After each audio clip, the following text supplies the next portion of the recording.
Hello friends, আমি আবার একটা নতুন ভিডিও নিয়ে চলে এসেছি। আর ভিডিওটা হচ্ছে একটা পার্সেল এসেছিলো, তো সেটা ওপেনিং করছি। তার সাথে সাথে আরেকটু লং ভিডিও আছে।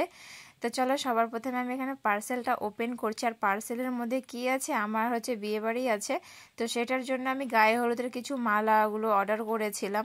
বাট গায়ে হলুদ তো পার হয়ে গেল, আর মানে যাওয়াই হলো না। এমন সিচুয়েশন, এটা রাখবো না ফেরত দেবো আমি বুঝতে পারছি না। আমার হাজব্যান্ড বলছে যে যদি ভালো লেগে থাকে তাহলে রেখে দাও, পরে কোনো সময় পরবে। আমি বললাম পরে যখন পরবো তখন তো আরও ভালো আমি হয়তো মানে খুঁজে পেতে পারি। আর কবে বিয়েবাড়ি আবার নেমন্তন্ন পাবো তার নয় কোনো ঠিক। এটা হচ্ছে আমার হাজব্যান্ডের কাজের জন্য যাওয়া হয়নি, গায়ে হলুদেও ছুটির কথা বলেছিল, বাট ছুটি সেরকম আর হবে না, সেই জন্য আর গায়ে হলুদে যাওয়া হলো না। তা আমি এখানে এমনি পরে দেখছিলাম কেমন লাগছে। আর জিনিসগুলো না খুবই সুন্দর এসছে।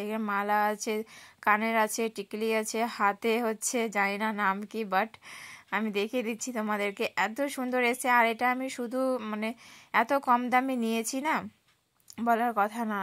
184 165 টাকা দিয়ে নিয়েছি আমি মাত্র। তো চলো, রাতে এখানে আমি হচ্ছে নান রুটি করব আর চিলি চিকেন করব, সেটারই আমি রেডি করছি। সবার প্রথমে দুধটা নিয়ে নিয়েছি উষ্ণ গরম, তার মধ্যে হচ্ছে টক দই দিলাম, একটু তেল দিলাম। মানে এখন মানে আমি A to Z যে রেসিপিটা হয় সেটা আমি দেখাইনি এখানে, যেহেতু আমি রেসিপির ভিডিও তো করি না, মানে জাস্ট বানিয়েছি, ওটা একটু দেখাবো এখানে।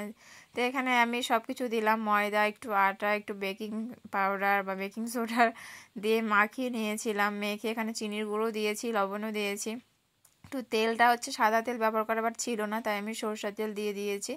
এখানে আমার তো নান রুটি প্রায় বানানো শুরু হয়ে গেছে, আর ফার্স্ট টাইম আমি বানাচ্ছি এই নান রুটি। বেশ ভালোই হয়েছে। বাবা তো রুটিটা শুধু খেয়ে বলছে এত সুন্দর হয়েছে রুটিটা, বলার কথা নেই। তারপরে চিলি চিকেনে চলে আসলাম। চিকেনটাকে তো ছোটো ছোটো করে কেটে নিয়েছি, তারপরে আদা রসুন বাটা দিয়েছি, ডিম দিয়েছি, একটু ভিনেগার দিয়েছি যাতে একটু নরম টরম হয়। তারপরে একটু দিয়ে দিলাম কর্নফ্লাওয়ার পরে হালকা একটু এখানে ময়দা অ্যাড করব, বেশি দিব না, না তো পকোড়ার মতো হয়ে যাবে, সামান্য একটু দিয়েছি।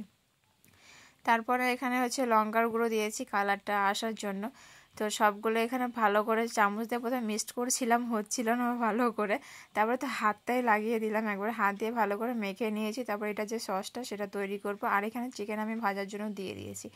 এখানে সবার প্রথমে নিয়ে নিয়েছিলাম হচ্ছে টমেটো সস, তারপরে এখানে একটু চিলি সস নিয়ে নিয়েছি, তারপরে এখানে দিয়ে দেবো ভিনেগার।